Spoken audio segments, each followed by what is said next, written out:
निवडी बाकावर विरोधी पक्षनेता असावा अथवा असू नये या संदर्भात आपली काय भावना आहे या आणि आपल्या महाविकास आघाडीचं यावर काय म्हणणं? एक नवीन प्रथा आम्हाला या निमित्ताने घालून द्यायची आणि म्हणूनच तुम्ही बघितलं असेल की विरोधी पक्ष या नात्याने फॉर्म न भरणं आणि एकमताने किंवा बिनविरोध अध्यक्षांची निवड व्हावी ही एक प्रथा परत एकदा सुरू करण्याचं काम आम्ही केलेलं आहे. या अगोदर देखील 99 साली पण अशीच प्रथा होत होती, पण ती खंडित झाली होती आणि त्यावेळी अध्यक्ष आणि उपाध्यक्ष जे नागपूरला अधिवेशन होईल त्यामध्ये कुठेतरी याचा निर्णय व्हावा अशी आमची अपेक्षा आहे. कसं आहे, नैसर्गिकच आहेत, पण मला असं वाटते त्याच्याबद्दलची चर्चा ही महाविकास आघाडीमध्ये घडवण्याचं काम केलं जाईल. आज तशी तरी कुठची चर्चा आमच्या स्तरावरती नाहीये की कोणाला मिळावं कोणाला नाही मिळावं, परंतु एक गोष्ट निश्चितपणे की नैसर्गिक आहे, कारण संख्या जास्त असल्यामुळे. परंतु हा जरी नैसर्गिक संख्या जास्त असली तरी देखील शेवटी महाविकास आघाडीच्या सर्व घटकांशी बसून मला वाटते त्या बाबतीतले वरिष्ठ निर्णय घेतील आणि ते नजीकच्या काळामध्ये दिसेलच. पण ही चर्चा नंतर आहेत.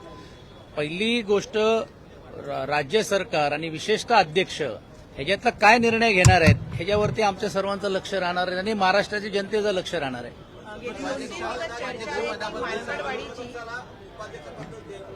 या अगोदरच मी सांगितलं की आम्ही मागणी केली, ही जी परंपरा जी खंडित झाली होती, आता बिनविरोध आम्ही अध्यक्षांची निवड केल्यानंतर परत राज्य सरकारला ही एक संधी आहे की त्यांनी ही परंपरा पुढे चालवण्याच्या दृष्टिकोनातूनच विरोधी पक्ष आणि उपाध्यक्षपद हे विरोधी पक्षाला द्यायला पाहिजे.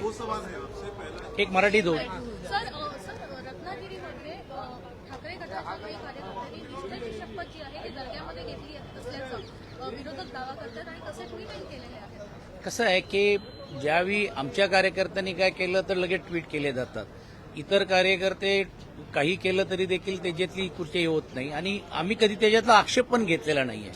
शेवटी देव धर्म मानण्याचा अधिकार हा प्रत्येक कार्यकर्त्याला असतो आणि त्या दृष्टिकोनातून प्रत्येकजण वेगवेगळ्या माध्यमातून अशा गोष्टी हे करत असतात. मला रत्नागिरीची घटना काय माहीत नाही म्हणून मला त्याच्याबद्दलची प्रतिक्रिया देणं आता तरी उचित होणार नाही. सर, दुसरीकडे जर आपण बघितलं तर रईस शेख यांना आदित्य ठाकरे यांनी बी टीम भाजपची असल्याचा उल्लेख काल केला होता. याच्यावर रोहित पवार यांनी ट्विट केलं आहे. त्यांनी म्हटलं आहे हे असं म्हणणं योग्य नाही, कारण महाविकास आघाडीमध्ये त्याच्यामुळे वाद निर्माण होऊ शकते. बघा, रोहित पवार काय बोलले त्याच्याबद्दलची मी प्रतिक्रिया देणं उचित नाही. आमच्या नेत्यांनी जी काही भूमिका काल मांडलेली आहे ही आपल्या सर्वांच्या समोर मांडलेली आहे. मी देखील त्याला साक्षीदार होतो, कारण वारंवार जे लोक भूमिका बदलत असतात आणि वारंवार एका रॉंग बुक्समध्ये टाकण्याचा प्रयत्न केला जातो.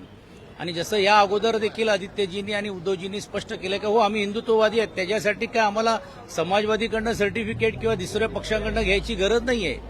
पण आमचा हिंदुत्ववाद हा भारतीय जनता पार्टीसारखा नाही, दुसऱ्या समाजामध्ये द्वेष निर्माण करण्यासाठी नाही, तर आमचा हिंदुत्ववाद मुमे राम हाथों को काम हे आहे. कुठेतरी महाविकास आघाडीची घडी त्यामुळे विस्कटली आहे. महाविकास आघाडीतला एक पक्ष यामुळे शेकाप सुद्धा विचार करत आहे की आपण महाविकास आघाडीमध्ये राहायचं किंवा नाही.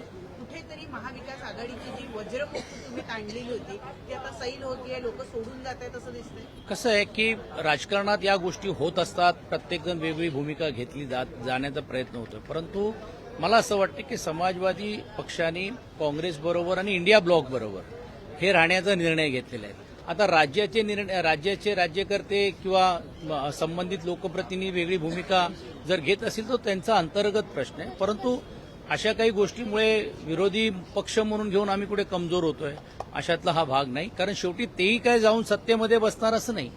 कदाचित उद्या भविष्यकाळामध्ये ते आमच्याशी वेगळी भूमिका घेऊन घ्यायचं, पण ते विरोधातलीच भूमिका घेऊन पुढच्या काळामध्ये राहणार आहेत. तर आमच्या बरोबर बसणे किंवा बाजूला दुसऱ्या खुर्चीवरती बसणे पण विरोध करणे हाही दृष्टिकोन नाकारता येणार नाही. सचिनजी, स्थानिक स्वराज्य संस्थांसाठीची तयारी ही महायुतीनं सुरू केलेली आहे. महाविकास आघाडी आम्ही पण सुरुवात केलेली आहे. मुंबई महानगरपालिकेचा पण देखील आदरणीय पक्षप्रमुख उद्धवजींच्या नेतृत्वाखाली निवड आढावा नाही तर प्रत्येक विधानसभा न्याय जबाबदारी देण्याचं काम केलेलं आहे. मी स्वतः पुणे जिल्ह्याचा संपर्क प्रमुख या नात्याने गेल्याच आठवड्यामध्ये सर्व जिल्ह्याच्या बैठका आम्ही लावल्या.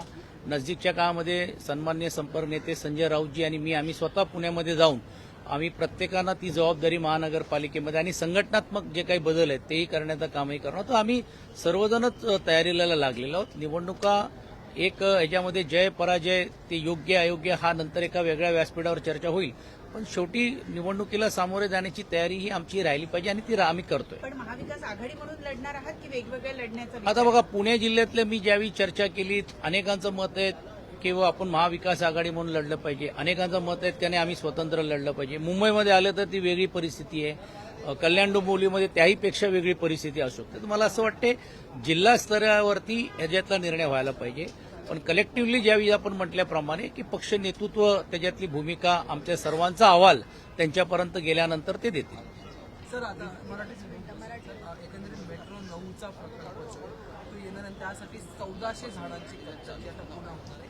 या आधीही तुमच्या पक्षाकडून थेट भूमिका मांडण्यात आली होती. आता पुन्हा एकदा मुंबईतले किंवा मग मुंबई महानगर रिजनमध्ये ट्री ऑथॉरिटी जी आहे त्याची स्थापना झालेली नाही आहे आणि माझी खाजगीतली माहिती अशी आहे की अनेक प्रकल्पाच्या बद्दल विद्यमान असलेल्या ज्या ट्री ऑथॉरिटीच्या सदस्यांवरती वेगवेगळ्या पद्धतीने दबाव आणले गेलेले आहेत आणि म्हणून महानगरपालिकेची ज्यावेळी आमची सत्ता आली किंवा लोकप्रतिनिधी नात्याने आम्ही ज्यावेळी येऊ त्यावेळी पहिली मागणी आमची राहणार आहे की या 2-2.5 वर्षामध्ये बेकायदेशीर रीतीने ट्री ऑथॉरिटीमध्ये काही सदस्यांवरती दबाव आणून खाना करण्याचं काम ही दुर्दैवाने प्रशासनाने केलेलं आहे. त्याचा जाब आम्ही निश्चित.